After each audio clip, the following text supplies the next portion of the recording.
এই মুহূর্তে আমরা যা খবর পাচ্ছি, শুভেন্দু অধিকারী অবশেষে ভবানীপুরেও জিতলেন, অর্থাৎ দুটি জায়গাতে শুভেন্দু অধিকারী এই মুহূর্তে জিতলেন। ভবানীপুরে জিতলেন এবং নন্দীগ্রামে জিতলেন। ইন্দ্রপতন বলা যায়। দ্বিতীয়বার কম্পার্টমেন্টাল মুখ্যমন্ত্রী মমতা বন্দ্যোপাধ্যায়কে বলা হয়েছিল। মমতা বন্দ্যোপাধ্যায় কম্পার্টমেন্টাল মুখ্যমন্ত্রী হয়েছিলেন শুভেন্দু অধিকারীর কথায়। দ্বিতীয়বার মমতা বন্দ্যোপাধ্যায়ের মুখ্যমন্ত্রিত্বও থাকলো না। মমতা বন্দ্যোপাধ্যায় ভবানীপুরের এমএলএও থাকলেন না। মমতা বন্দ্যোপাধ্যায় ডাহা মিথ্যা কথা বলে গেছিলেন, ডাহা এসআইআর নিয়ে মিথ্যা কথা বলেছিলেন।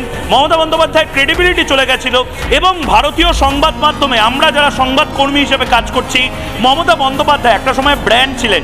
মমতা বন্দ্যোপাধ্যায় সুপার ব্র্যান্ড থেকে তার ব্র্যান্ড কি করে চৌচির হয়ে গেল শুধুমাত্র হিন্দু বিদ্বেষের জন্য। মমতা বন্দ্যোপাধ্যায় বলেছিলেন 12টা বাজিয়ে দেবেন হিন্দুদের। মমতা বন্দ্যোপাধ্যায় বলেছিলেন একটা কমিউনিটি 12টা বাজিয়ে দেবে হিন্দুদের।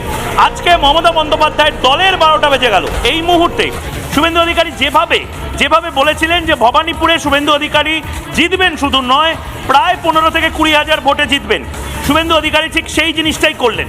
শুভেন্দু অধিকারী এই মুহূর্তে আমাদের সাথে টেলিফোন লাইনে আমরা ধরার চেষ্টা করছি, কিন্তু তার আগে ইন্দ্রপতন বলা যায়। মমতা বন্দ্যোপাধ্যায়ের সরকার আর থাকলো না। মমতা বন্দ্যোপাধ্যায় বিধায়ক থাকলেন না। মমতা বন্দ্যোপাধ্যায় শুভেন্দু অধিকারীর কাছে দ্বিতীয়বার হারলেন।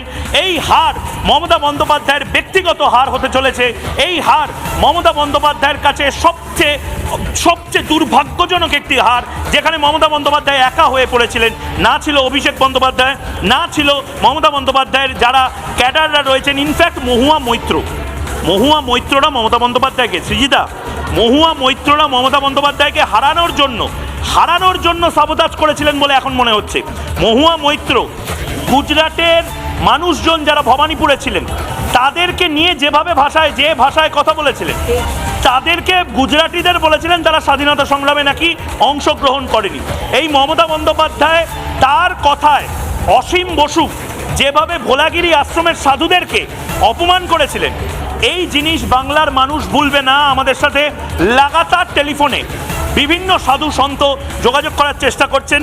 আমি তাদেরকে বলতে চাই, মমতা বন্দ্যোপাধ্যায়ের এই লড়াইয়ে পরাজয়টা সারা জীবন হয়তো মমতা বন্দ্যোপাধ্যায়ের মনে থাকবে।